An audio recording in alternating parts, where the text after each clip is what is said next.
Chris here with High Seas Cruising, and welcome to today's video.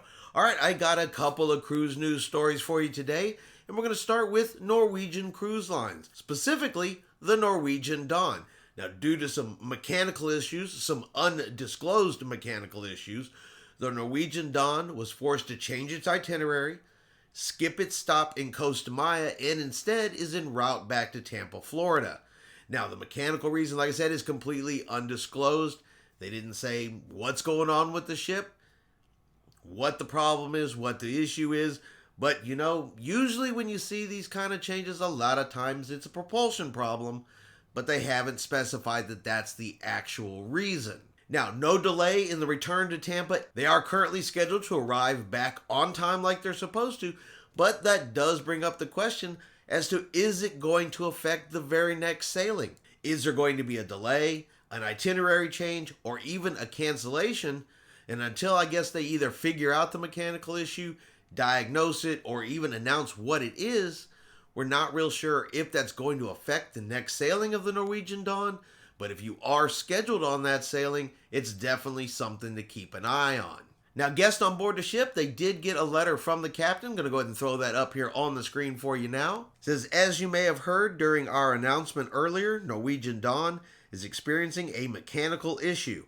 While this issue does not affect the safety of the ship, it will prevent us from sailing our scheduled itinerary.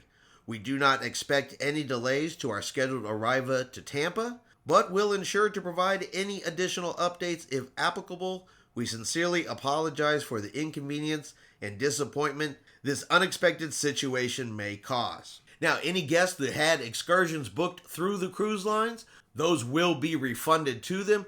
Any passengers that had excursions booked through independent contractors outside of the cruise ship, they were given the opportunity to contact those providers, cancel those excursions, but of course, any refunds will be between the passengers and those providers. Next is going to be Holland America, and Holland America's cruise ship, the Volderdam. Well, it has been chartered, is going to be going over to the Netherlands, where it is going to house Ukrainian refugees. Now, the ship will be docked there for 3 months. Now, the Volderdam was scheduled to return to service on May the 15th, and that has now been pushed back until July the 3rd of 2022. Now, that does impact a couple of cruises that were scheduled to go out. Any guests that were booked on those cruises, they have been notified of the changes and what options they have available to them, whether it's to switch to another ship, available itineraries, refunds, and other options that are being offered by Holland America. And finally, Celebrity Cruise Lines, they have released some travel requirements, some travel restrictions and health guidelines for 5 of their upcoming transatlantic cruises. Now, this will be for the Celebrity Silhouette, sailing on April the 8th, the Celebrity Constellation, sailing on April the 18th, the Celebrity Reflection, also sailing on April the 18th, the Celebrity Edge, sailing on April the 22nd, and the Celebrity Apex, sailing on April the 30th. And these requirements focus mostly on the countries that they're going to visit during the transatlantic voyage, once you get over into Europe. The standard health and safety protocols apply here in the United States. You have to test before you get on the cruise ship. You need to be fully vaccinated, provide proof of vaccination, and of course proof of a negative COVID-19 test. All that is normal here. Where it's going to change and where you're going to see the big differences are going to be in the destinations that you're going to. And it says, all guests must be fully vaccinated and booster shots are highly recommended. Guests who do not yet have their booster shots and those that have received their final vaccine more than 270 days ago could be required to undergo additional testing while on board at $42 per test. This will be the case, for example, if guests debark the vessel in the Netherlands, Spain, or Italy. All right, so in order to even sail on one of these transatlantic sailings, everybody on board needs to be fully vaccinated. And where the difference is going to come in is to whether or not you've had the booster shot yet or not. If you received the final dose of your vaccine 270 days or more prior to sailing, then according to this, you are eligible for a booster, and if you do not get one, you may be subject to additional testing. Now, one thing to keep in mind, though, is the health and safety protocols in Europe.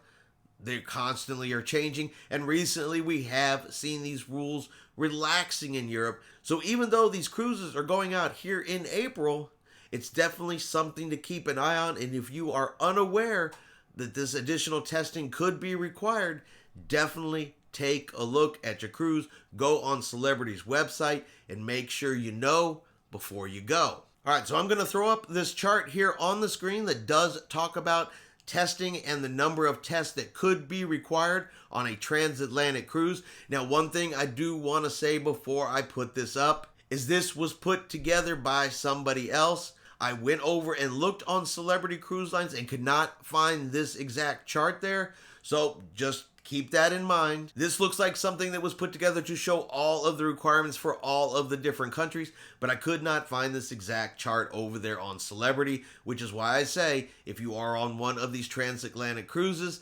definitely go over to Celebrity's website and check for yourself. All right, so this is testing requirements by sailing transatlantic spring of 2022, and we can just look at the top one up here. April 8th through April the 21st, 2022, Fort Lauderdale to Southampton. Vaccination status up to date. The number of tests required will be one pre-cruise test, and one test home. And then fully vaccinated but not up to date, 3 tests could be required, 1 pre-cruise, 2 ports of call in order to disembark, and 1 home country re-entry if required test. Like I said, and if you look down on this chart and you just go to the April the 18th from Fort Lauderdale to Rome, the number of tests required for those that are fully vaccinated but not up to date is 6.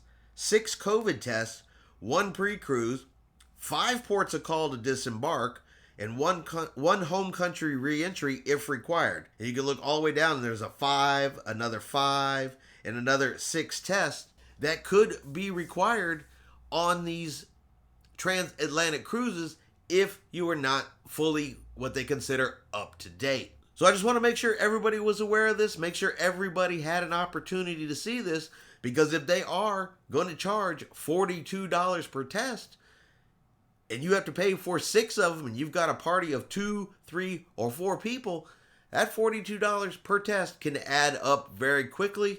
So, like I said, double check on this and make sure you know before you go. That's just super, super important. That way you are not surprised later on. Don't want any shocks and surprises in the middle of your transatlantic cruise while you're out there trying to enjoy yourself. All right, I hope you have enjoyed today's video. If you have, do me a favor, give it a thumbs up.